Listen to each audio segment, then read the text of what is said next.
Recently, over the past few years, small unmanned aircraft systems, or UAS, more commonly known as drones, have become commonplace, from taking gorgeous shots previously unreachable by the amateur photographer to developing autonomous package delivery, and have been used to great effectiveness in infrastructure inspection of all kinds, real estate photography, and most recently in public safety.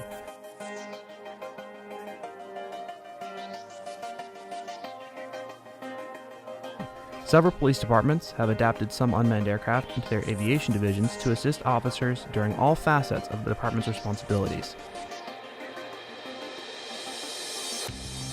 However, as the amount of unmanned aircraft in the airspace rises, the public opinion of them remains uncertain, with worries about violations of their Fourth Amendment rights and breaches of their privacy, surveillance, and voyeurism is greatly increased.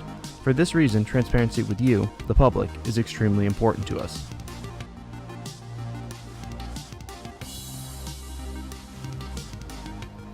Overall, the main objective of a public safety UAS program is to augment the public safety entities in operations where a UAS would improve the mission's success, efficiency, and overall safety. In other words, implementing a UAS program would allow the public safety entities, such as police and fire departments, to do their jobs more effectively, faster, and safer.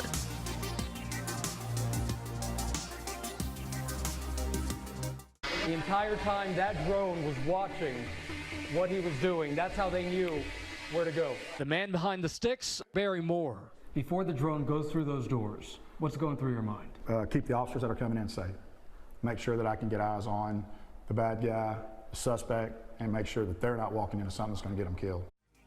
UAS allows for a bird's eye view of a given situation in a moment's notice, rather than having to wait for a manned helicopter to show up, which costs the public a lot more money. With this perspective, freedom of movement and special cameras and sensors allows the ground crew to search and locate their objective faster in a larger area. For instance, this could be applied to assist police in a search and rescue missions for a missing person, search for trapped survivors in a natural disaster, or assist police in pursuing a fleeing dangerous suspect. In this instance, the Daytona Beach Police Department were pursuing a burglary suspect late at night. Their manned air asset was unavailable, and the suspect was hiding on rooftops, making him very difficult to locate. The Daytona Beach Police Department launched their drone, and because of thermal imagery, he stuck out as a white silhouette on a nearly black screen. They were able to track his movement and later detain the suspect.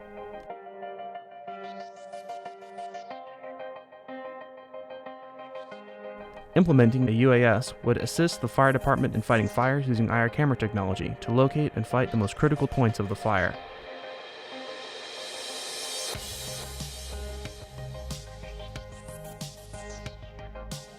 Additionally, these small aircraft can assist in crash scene investigations by utilizing 3D mapping, which can quickly and accurately records the incident, removing the need for slow on-the-ground photography investigation, and greatly decreases the amount of time to clear the road.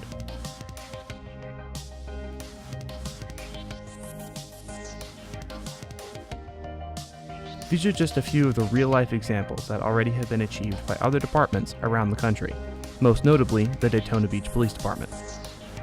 Allen, according to police, made threats to hurt himself and possibly others with a hand grenade. The part about anyone with Allen wasn't true, and the grenade he had turned out to be a dud. He did have a grenade, but it turned out to be a dummy grenade that was hollowed out from the bottom. The use of a police drone made all the difference. It confirmed Allen was alone and that the grenade was not a threat.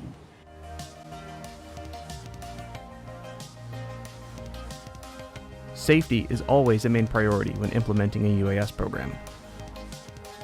Before officers can begin using the drones within the city, an aviation unit within the police department must be formed. Officers assigned to the unit and subsequently trained and certified by the FAA to conduct unmanned aircraft flight operations. After the initial training course, our officers would undergo a scheduled recurring training regimen to remain proficient in the system and up to date on all legal and technological developments. The department would undergo the development of guidelines known as Standard Operating Procedures, or SOPs, for use before, during, and after flights to ensure the safety and privacy of the public while continually mitigating risks during and for future flights. These SOPs would include flight standards, risk assessments, checklists, crew resource management profiles, maintenance records, and a safety program. The aviation unit personnel typically consists of train operators and an overarching safety officer to ensure procedures are followed properly.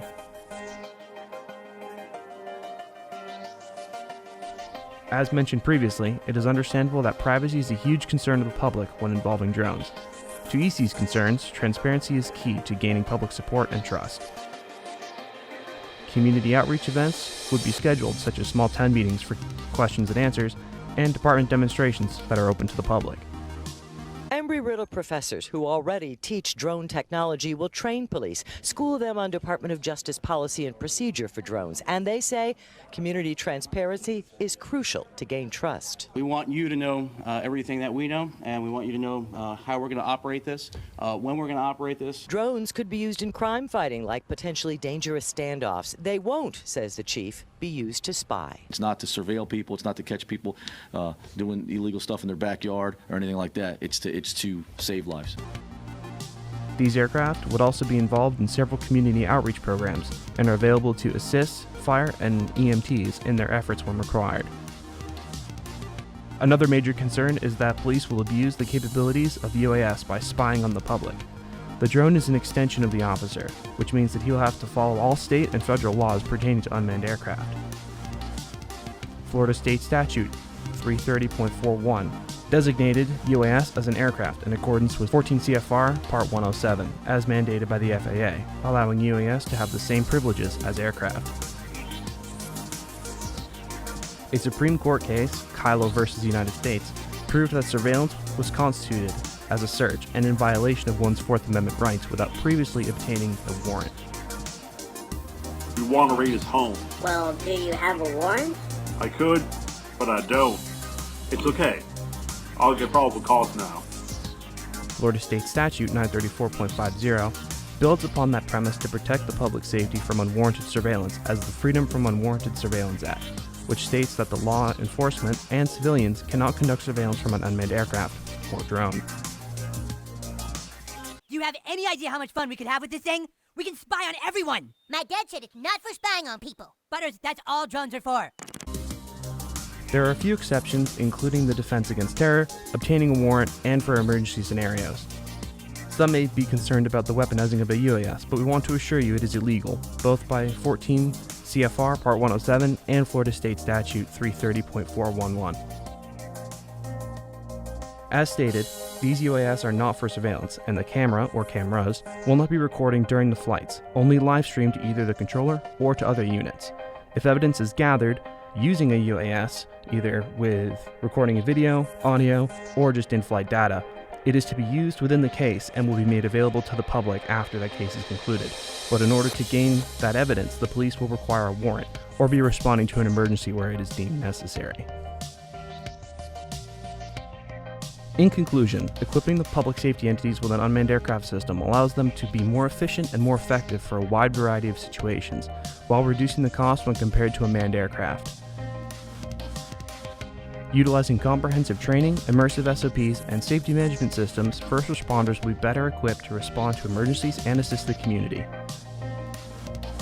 Community concerns involving the drones are acknowledged and understood. Through transparency and involvement within the community, unmanned aircraft will be used to assist and protect, not to observe and survey the public. The laws are already on the side of protecting the people, preserving the rights to privacy, and the Fourth Amendment rights of all citizens.